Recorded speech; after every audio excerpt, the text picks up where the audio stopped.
अगर तुम ये सोच के वीडियो देखने आए हो कि ये कोई मोटिवेशनल वीडियो है तो ऐसा बिल्कुल नहीं है। मैं तुम्हें यहां मोटिवेट करने नहीं बल्कि सच बताने आया हूं। ना कोई इमोशनल ड्रामा, ना कोई शॉर्टकट, ना कोई ट्रिक, सिर्फ सच। और सच जानते हो क्या है? तुम सब जितने भी अभी मुझे देख रहे हो, तुम वो स्टूडेंट हो जिन्होंने साल भर तो ये सोचा था कि ऐसे पढ़ाई करेंगे, वैसे पढ़ाई करेंगे, जैसा ख्वाब में, जैसा अपने सपने में पढ़ाई करी थी, जैसा सोचा था कि ऐसे पढ़ लूंगा, वैसे साल भर पढ़ नहीं पाए। और अब जब एग्जाम में बहुत थोड़ा सा समय बचा है, सर पे एग्जाम आ गए हैं, तब मन में सवाल उठ रहा है, क्या अब मैं कुछ कर सकता हूं? क्या अब मैं टॉप कर सकता हूं? क्या अब मैं 90+ स्कोर कर सकता हूं? ऐसा मन में ख्वाब है, किसी से कह नहीं पा रहे हो क्योंकि डर लग रहा है कि साल भर तो उस तरह से पढ़ाई करी नहीं है, अब कहूंगा तो कहीं बेइज्जती ना हो जाए, डर लग रहा है, अपने ऊपर शक हो रहा है, कॉन्फिडेंस नहीं है, कुछ समझ में नहीं आ रहा है, तभी तुम यहां मेरे पास आए हो। और मैं कुछ तुमसे झूठे वादे नहीं करूंगा, कोई झूठे मोटिवेशन नहीं देने आया हूं। मैं एक बड़े भाई के तौर पे जो सच तुम्हें पता होना चाहिए वो बताने आया हूं। और सच जानते क्या क्या है? सिर्फ 4 चीजें, सिर्फ 4, इससे ज्यादा नहीं। 4 स्टेप है, बड़े सिंपल से स्टेप है, जिसने फॉलो किए उसके 90+, जिसने नहीं किए उसके नहीं। इतनी सी बात है और कुछ भी नहीं है, इसलिए मैंने लिखा भी आगे, you are just 1 step away, एक कदम दूर हो। वो कदम जानते हो क्या है? विश्वास। विश्वास करो प्रोसेस पे ट्रस्ट करो कि ये 4 स्टेप हैं, 1 2 3 4, बस मुझे ये फॉलो करने हैं और बात खत्म। इसके अलावा और कुछ है ही नहीं। कोई इमोशनल ड्रामा नहीं, कोई मन में ओवर थिंकिंग नहीं, कोई मन में संकोच नहीं, सिर्फ एक चीज, क्या? ये 4 बातें मुझे पूरी करनी है। जानते हो वो 4 बातें क्या हैं? आज मैं तुम्हें बताऊंगा, लेकिन मैं चाहता हूं उससे पहले एक प्लेज लिया जाए। हम सब मिलकर एक प्लेज लेके, हाँ मैं ये 4 बातें फॉलो करूंगा, चाहे कुछ भी हो जाए। कमेंट में लिखो आई प्लेज। आइए मैं आगे बढ़ता हूं। मैं बहुत अच्छे से समझता हूं कि इस वक्त तुम्हें क्या महसूस हो रहा है, तुम्हारे अंदर क्या चल रहा है। सवालों के घेरे में तुम खुद को खड़ा हुआ महसूस करते हो, अपने ऊपर शक है, कॉन्फिडेंस की कमी है, सब पता है मुझे। मैं भी रिसेंटली शाची नाम के एक स्टूडेंट से मिला जो कि दिल्ली यूनिवर्सिटी से अपनी ग्रेजुएशन कर रही है। उसने मुझे अपना रिजल्ट दिखाया तो उसके 10th में तो 70% थे, लेकिन 12th में साइंस स्ट्रीम से 94% लाई वो। मैंने उससे पूछा कि बेटा ऐसे कैसे हो सकता है? 10th में तो अक्सर लोगों के बच्चों के नंबर अच्छे आ जाते हैं, लेकिन 12th तक आते आते उनका परफॉर्मेंस डिक्लाइन हो जाता है, तुम्हारा उल्टा हुआ है, ऐसा कैसे? उसने मुझे जवाब दिया कि सर देखो, सीधी सी बात यह कि 10th में मैं अपनी एनर्जीज इधर उधर वेस्ट कर रही थी, 12th तक आते आते मुझे अकल आ गई और मैंने ढंग से पढ़ाई कर ली। वही 4 स्टेप होते हैं, वो मैंने फॉलो किए, ठक ठक ठक और खत्म, और मेरे 94 आ गए। ऐसा ही तुम्हारे साथ भी है। तुम्हें लगता है तुम 60-70% वाले बच्चे हो जो कि तुम्हारे दिमाग में यहां घुसा दिया गया, जबकि ऐसा कुछ नहीं है। तुम भी वही 90 वाले हो। तुम्हारी एनर्जीज गलत डायरेक्शन में, तुम्हारी डायरेक्शन गलत है और कुछ नहीं। उस डायरेक्शन को मैं ऐसे यहां से पकड़ के ना इधर लेके आ जाऊंगा। ये 4 स्टेप बता रहा हूं बस। उसका पहला स्टेप क्या है? ध्यान से सुनो, बड़े ध्यान से सुनो। तुम्हें एग्जाम से पहले इस वक्त सबसे पहला काम क्या करना है? एक चीज क्लियर रखो, तुम्हें अपने सिलेबस, जितना भी तुम्हारा सिलेबस है, सबसे पहला काम फुल सिलेबस की रिवीजन करनी है। कैसे करनी है? इसका तरीका सुनो। अभी जितना भी समय तुम्हारे पास है, कितनी ही पढ़ाई नहीं की है, कैसे की है, कोई फर्क नहीं पड़ता। अब सीधा सा टारगेट है कि भाई सबसे पहला काम रिवीजन अच्छे से करनी है। रिवीजन कैसे होगी? उसके बहुत सारे तरीके से देखा जाए, 4 महीने चाहिए रिवीजन के लिए, 3 महीने चाहिए, 2 महीने चाहिए, तब जाके सिलेबस कंपाइल होगा। नहीं, तुम स्मार्ट हो। स्मार्ट लोग अच्छे मार्क्स स्कोर करते हैं, टॉपर बनते हैं। तुम्हें स्मार्टली अपना काम करना है। क्या रिवीजन का भी स्टाइल होता है भाई? ऐसे रिवीजन नहीं कि बस लगे हुए किताब खोल के लगे हुए, नहीं। तुम्हें रिवीजन कैसे करनी है? स्मार्टली रिवीजन करनी है। स्मार्टली कैसे करोगे भाई? सिलेबस इतना सारा पेंडिंग है, बैकलॉग बना हुआ है, कैसे उसे कंपाइल करना है, कैसे उसको रिवाइज करना है? तरीका है। तरीका क्या? कि प्रीवियस ईयर क्वेश्चंस जो हैं उनकी रिवीजन, उनके साथ रिवीजन करना है तुम्हें। कि एग्जाम में पूछा क्या जाता है, सबसे पहले उसको देखो कि यार पिछले 10 साल में, पिछले 5 साल में इस चैप्टर से कितने नंबर के क्वेश्चन पूछे गए, किस टाइप के क्वेश्चन पूछे गए, ये तुम्हें लगाना है। ये होमवर्क तुम्हें करना है, किसी टीचर, ट्यूटर, एजुकेटर पे डिपेंड नहीं होना है। उनको फर्क नहीं पड़ता तुम्हारे रिजल्ट से, उनको फर्क नहीं पड़ता है। हाँ, अगर तुमने उनका पेड कोर्स ले रखा है तो उन्हें फर्क पड़ेगा। और उसमें भी अगर तुमने अच्छा परफॉर्म नहीं किया, कौन तुमसे आके पूछता है? कोई तुमसे नहीं पूछने वाला कि बेटा तेरे नंबर तो कम रह गए, नहीं क्या करना है अब? नहीं, उन्हें मतलब नहीं। वो ढूंढते हैं टॉपर्स को। अरे 90 वाला कौन है जिसने मुझसे पढ़ाई करी थी, उसका फोटो लगाऊंगा बड़ा। यह है सच्चाई दुनिया की, मैं तुम्हें सच बता रहा हूं। ठीक है, तो कैसे रिवीजन करनी है? स्मार्टली रिवीजन करनी है। प्रीवियस ईयर क्वेश्चन खुद देखने पड़ेंगे मेरे भाई, तुम्हें खुद अपना रास्ता तय करना है। तो यहां से देख लिया, अच्छा प्रीवियस ईयर क्वेश्चन यहां से ज्यादा आए थे, इस चैप्टर में से इतने ही सवाल पूछे गए थे। चैप्टर तो बहुत बड़ा था, सवाल सिर्फ 2 पूछे जाते, छोड़ो ना उस चैप्टर को, छोड़ो उस चैप्टर को, बाद में देखना। चैप्टर छोटा था, सवाल हर बार आते थे, ज्यादा नंबर के आते थे, उसे पकड़ना है। ये तरीका होता है रिवीजन करने का, ये तुम्हें करना होगा, ये तुम्हें करना होगा सब्जेक्ट में। और क्या, सेल्फ स्टडी। अब रिवीजन कैसे कर रहे हो तुम? सर पूरे पूरे दिन वीडियोस तो देख रहा हूं मैं, पूरे पूरे दिन क्लास ले रहा हूं, ट्यूशन जा रहा हूं, लेक्चर ले रहा हूं, पूरे पूरे बड़े बड़े महंगे महंगे मैं फीस दे रहा हूं, महंगे महंगे कोर्स खरीद रहा हूं, महंगी महंगी मैंने सैंपल पेपर खरीद के रख लिया, बस तैयारी बढ़िया चल रही है। नहीं, तुम्हारी तैयारी एकदम बढ़िया नहीं चल रही है। नहीं नहीं नहीं, बेवकूफ मत बनो, बेवकूफ मत बनो। ध्यान से देखो, ध्यान से सोचो, क्या ऐसे पढ़ाई होती है एग्जाम में? क्या लेक्चर जो तुमने टीचर से लिया, वो एजुकेटर जो है, क्या वो देने जाएगा तुम्हारा एग्जाम? नहीं नहीं, तुम्हें देना है सेल्फ स्टडी। बिना देखे कितने तुम सवाल कर पा रहे हो, बिना देखे तुम्हें कितने कॉन्सेप्ट याद है, तुमने खुद के कितने नोट्स बनाए, सेल्फ प्रिपेयर्ड नोट्स कितने हैं, कितनी तुमने प्रैक्टिस की, अपने आप से पूछो कितना तुम्हें आता है। बात खत्म। कोई टीचर, कोई किताब मैटर नहीं करती। फिर अगर तुम्हें सवाल का जवाब पता है तो बस बात खत्म हो जाती है। वहीं पे 2 ही बातें तो होंगी, या तो तुम्हें आता होगा या नहीं आता होगा, बस तीसरी तो कोई बात ही नहीं है। तो तुम्हें सिर्फ सीखने से मतलब है, और खुद की सेल्फ स्टडी। सेल्फ स्टडी करने का सर तरीका नहीं पता, ये रही वीडियो मैंने दे रखा है, पूरा लेआउट दे रखा है कि ऐसे ऐसे सेल्फ स्टडी करनी है। 2x पे भी देखोगे पता चल जाएगा कि कैसे सेल्फ स्टडी करनी है। सिखा दिया मैंने, एक बड़े भाई के तौर पे सिखा दिया कि सेल्फ स्टडी ऐसे होती है, वो देख लो, हो गया तुम्हारा काम। तो सेल्फ स्टडी करनी है, प्रीवियस ईयर क्वेश्चन से तुम्हें अपनी तैयारी शुरू करनी है। इस तरह से तुम्हें अपनी पूरी रिवीजन को कंपाइल करना। और रिवीजन करनी कैसे है? क्या एक बार करके छोड़ देना है? नहीं, कम से कम प्लान होना चाहिए 5 टाइम्स रिवीजन का। कितना? 5 टाइम्स रिवीजन। जो सब्जेक्ट्स है तुम्हारे, मैथ्स हो गया, फिजिक्स हो गया, उसमें तुम फंस जाओगे और वो तुम्हारा बहुत टाइम कंज्यूम करने लग जाएंगे। उस वक्त तुम्हें एक काम करना है, उनको मार्क करके रख देना है और उन पे P लिख देना है कि यार ये प्रॉब्लमैटिक थे, बाद में देखूंगा।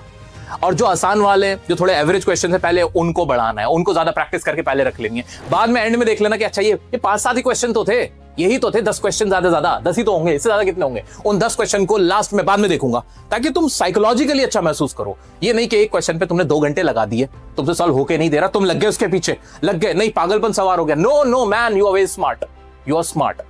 What if that question does not come your exam? फिर क्या करोगे तुम? फिर तो फंस गए ना। इसलिए टाइम वेस्ट मत करना। याद रखना, जिन भी क्वेश्चन में फंसो, लंबे क्वेश्चन हो, लगे कि यार अभी इसमें टाइम देने का टाइम नहीं है, तो उसको मार्क करके बाद के लिए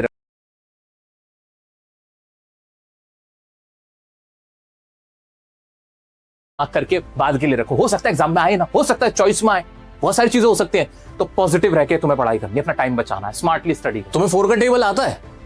अच्छा, तुम्हें ट्विंकल ट्विंकल लिटिल स्टार वाली पोएम आती है? अच्छा, इंसान के शरीर में कितनी हड्डियां होती हैं? इन सब सवालों के जवाब तुम्हें पहले से ही पता थे। इन सवालों के जवाब अगर मैं तुम्हारे सामने प्राइम मिनिस्टर को भी खड़ा करके पूछूं, 1000 आदमी सामने बैठा हो, क्या जवाब दे पाओगे? बिल्कुल दे पाओगे, सीधा सीधा सा दे दोगे, क्योंकि ये आसान थे। तुमने इतनी बार कर लिए, इतनी बार सुन लिए, सोच लिए, बोल लिए कि अब तुम्हारे दिमाग में ना रट सा गया है। वही हाल होता है 90+ लाने वाले का। क्या? 5 बार रिवीजन, 5 बार, 5 मैंडेटरी है भाई। 5 रिवीजन तुम्हारी एग्जाम से पहले होनी चाहिए। और अगर जिसने ये 5 बार का क्राइटेरियन फुलफिल कर लिया, उसका कॉन्फिडेंस पीक पे होगा, उसके नंबर अपने आप अच्छे आएंगे। ये सब कुछ प्रैक्टिकल है, इसमें कोई इमोशनल ड्रामा नहीं है, ये कोई खामखा का मोटिवेशन नहीं है, ये बहुत प्रैक्टिकल अप्रोच है किसी भी एग्जाम को टैकल करने का। अब ये एग्जाम में 5 बार रिवीजन करने से मैं क्या करना है, हमें क्या है, सेकंड स्टेप क्या है मेरा? सेकंड स्टेप पता है तुम्हें? क्या करना ही करना है, मैंडेटरी है, प्लेज लिया है तुमने। वो क्या? Exam before exam. इसका मतलब क्या है सर? भाई साहब, कुछ करना ना करना, 1-2 क्वेश्चन की अगर रिवीजन ना हो पाए, वो एक बार को स्किप कर देना, उसे मिस आउट कर देना, कोई दिक्कत नहीं। एक चैप्टर अगर रह गया हो, एक बार को उसको छोड़ देना। लेकिन जितना आप पढ़ चुके हो ना, जितनी रिवीजन कर चुके हो, एक बार उसका टेस्ट ले लेना। उसका मतलब क्या होता है कि एग्जाम से 2 दिन पहले, 3 दिन पहले तुम्हें कम से कम अपना खुद का एक सेल्फ एग्जाम लेना है। वो एग्जाम कैसा होना चाहिए? वो एग्जाम ऐसा होना चाहिए बिल्कुल वही 3 घंटे का, जैसे तुम्हारा बोर्ड का एग्जाम है, जो भी तुम्हारा फाइनल एग्जाम है, उसमें तुम बैठे हुए होते हो, उतना ही खुद को समय देना है। वैसे ही कोई सैंपल पेपर प्रीवियस ईयर का उठा लेना है, उसको सॉल्व करना है, बिल्कुल उसी कंडीशन में, ताकि तुम प्रिपेयर्ड हो, बिल्कुल पहले से ही तैयार हो कि यार ये तो मैंने पहले दे रखा है। फिर जब तुम रियल वाले एग्जाम में बैठोगे, कौन सा डर, कहां का डर, कॉन्फिडेंस, अब मुझे कुछ ज्यादा समझाने की जरूरत नहीं है, क्योंकि तुम्हें सच पता चल रहे हैं। ये सच्चाइयां हैं उन टॉपर्स की, सो कॉल्ड टॉपर्स की, जिनको तुम टॉपर्स कहते फिरते हो, जिनको दुनिया टॉपर्स कहती फिरती है। वो टॉपर्स कोई अलग से एलियन नहीं है, वो तुम जैसे ही हैं, बस रिवीजन ज्यादा कर रखी है और कुछ भी नहीं, तुम भी ज्यादा कर लोगे और इस तरह से करना है। मानते हो मेरी बात को? अब इसमें भी तुम्हारा मैंने एक फायदा करा दिया है, इंग्लिश के लिए तुम्हें 5 बार रिवीजन खुद से करने की जरूरत नहीं है, तुम्हारा भाई करवा रहा है। एक रिवीजन करवा भी चुका हूं, प्री बोर्ड में बच्चों ने धूम मचा दी है, 10th 12th दोनों के करवा चुका हूं, 11th 9th के भी करवा रहा हूं, कम्युनिकेटिव की भी मैं यहां पे जबान देके जाता हूं कि तुम्हारी अच्छी से रिवीजन करा दूंगा, क्लास 10th की कम्युनिकेटिव की। तो टेंशन लेने की जरूरत नहीं, इंग्लिश का सब्जेक्ट निकाल के रख दो, मैं संभाल लूंगा, अच्छा जाएगा पेपर इंग्लिश का तुम्हारा। दोस्तों, रिवीजन का प्रेशर हमारे सर पे इस कदर चढ़ा हुआ होता है कि हम पेपर को प्रेजेंट ही नहीं कर पाते, जितनी नॉलेज आती भी होती है ना उसको भी ढंग से उड़ेल नहीं पाते और नंबर नहीं मिलते हैं।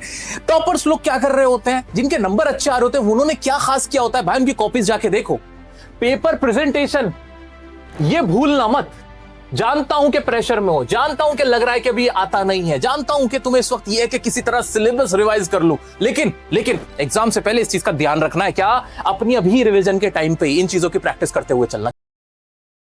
क्या कि कोई भी आंसर लिख रहे हो, चार्ट का इस्तेमाल जरूर करो, डायग्राम की प्रैक्टिस जरूर करो, अभी से करते हुए चलो। चाहे थियरी पेपर ही क्यों ना हो, उसमें भी तुम्हें चार्ट डायग्राम यूज करने ही करने हैं। मैथ्स के फॉर्मूले हैं, फिजिक्स के फॉर्मूले हैं, अकाउंट्स है, जो भी ऐसे प्रैक्टिकल सब्जेक्ट है उनके फॉर्मूले आपको लिखने हैं, मेंशन करने हैं, आपको पेन से हाईलाइट करनी है उन चीजों को, अंडरलाइन करने हैं उन पॉइंट्स को जो इंपॉर्टेंट हैं। अच्छे से साफ सुथरा पेपर लिखना ही लिखना है। बहुत सारे बच्चों के मन में कॉन्फिडेंस नहीं होता, मेरी राइटिंग खराब है, हैंड राइटिंग खराब है। मैं साबित कर सकता हूं 1000 तरीके से कि जिनकी बेड हैंड राइटिंग होती है वो ब्रिलियंट होते हैं, ब्रिलियंट होते हैं।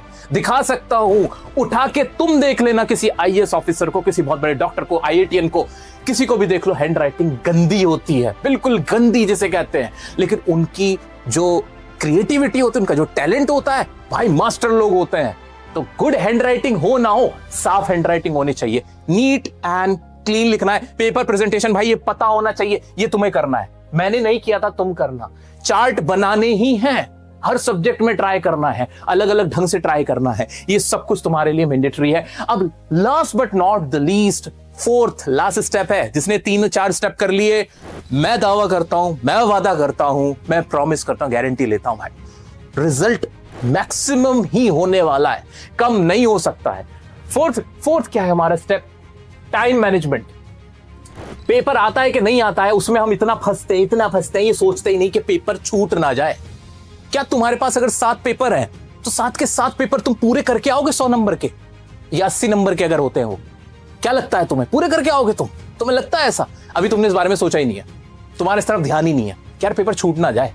भाई पेपर पूरा करोगे तभी तो पूरे नंबर मिलेंगे। हम करते क्या है, एक ही सवाल में बस घुसे रहते हैं, अपना टाइम पूरा वहीं लगा देते हैं। ये होता क्यों है? क्योंकि हमने एग्जाम से पहले एग्जाम लेके अपना नहीं देखा था, हमने नहीं देखा था अपने एग्जाम से पहले एग्जाम। जो हमें आता था एटलीस्ट उसमें तो हम डैम श्योर होते, उसको तो हम अच्छे से लिख चुके होते, हमें पता होता कि एक बार तो लिख चुका हूं, दोबारा तो लिखना, लिख दूंगा एकदम करेक्ट। लेकिन हमने ऐसा नहीं किया हुआ था, तो इसका डायरेक्ट कनेक्शन है टाइम मैनेजमेंट का एग्जाम बिफोर एग्जाम से, कि एक बार पूरे पेपर की 3 घंटे बैठकर प्रैक्टिस करनी है, लिख कर देखना है कि कैसे पूरा पेपर मेरे को करना है, ये पता होना ही चाहिए। इसके अलावा कुछ है नहीं है, इसके और कोई अल्टरनेट नहीं है, ऑप्शन ही नहीं है, मैंडेटरी है, ये मान के चलना है तुम्हें। तुमने वादा किया खुद से, करोगे तुम, मेरे लिए करोगे, अपने लिए करोगे, हमें करके रहना है और हमारा रिजल्ट फिर बदलेगा ही बदलेगा। Time management is important. दूसरा क्या करते हो, पता ही नहीं होता अगर थ्योरी पेपर है कि लॉन्ग आंसर कितना बड़ा लिखना है, पता ही नहीं है, बस लिख रहे हैं, कहां नहीं, you are smart, don't forget it. Pressure में मत आना बच्चा, प्रेशर में नहीं आना। 120 वर्ड्स में वर्ड्स देखो, गिनो लाइंस, 120 है तो 120, 40 वर्ड्स में तो 40 की जगह 50 कर दो, ज्यादा से ज्यादा, बस इससे ज्यादा नहीं। रुकना है समझदारी से, और ये मैं बार बार कह रहा हूं, इसका सीधा सा कनेक्शन सेकंड स्टेप से है, ये वाला तुम्हें करना है, फिर तुम्हें इसमें दिक्कत नहीं आएगी टाइम मैनेजमेंट की। कुछ भी करना है, पेपर छोड़ना नहीं है, मैं तुम्हारे साथ खड़ा हूं। कहां दिक्कत आ रही है तुम्हें इन चारों स्टेप में, कहां फंस रहे हो, कहां प्रॉब्लम में हो, कमेंट कर देना, भर देना। जितने तुम्हारे में कमेंट्स देखूंगा उतने ही टॉपिक्स पे, उन टॉपिक्स पे कम से कम मैं जरूर तुम्हारे लिए वीडियो बनाऊंगा, मैं तुम्हें समझाऊंगा, बताऊंगा। ये रहा इंस्टाग्राम पेज मेरा, पर्सनली चेक करता हूं तुम्हारे मैसेज, ऊपर से चेक कर लेता हूं, जो भी मुझे लगता है प्रॉब्लम में उसको जवाब देता हूं, ज्यादा प्रॉब्लम में जवाब देता हूं, और ओवरऑल प्रॉब्लम को देखते हुए यहां वीडियो बना डालता हूं ताकि तुम्हारी मैं हेल्प कर सकूं। मुझे तुमसे कुछ नहीं चाहिए, सिर्फ तुम्हारे नंबर चाहिए, वो भी तुम्हारे लिए, तुम्हारे माँ बाप के लिए, अपने पेरेंट्स के लिए तो करोगे ना इतना। वीडियो को शेयर करो अपने सभी ग्रुप्स में, अपने सभी टीचर्स के साथ, और अगर तुम्हें जरा सा भी खुद से प्यार है, अपने पेरेंट्स से प्यार है, तो ये 4 चीजें फॉलो करो अभी से, आंख बंद करके शुरू हो जाओ। Wishing you good luck.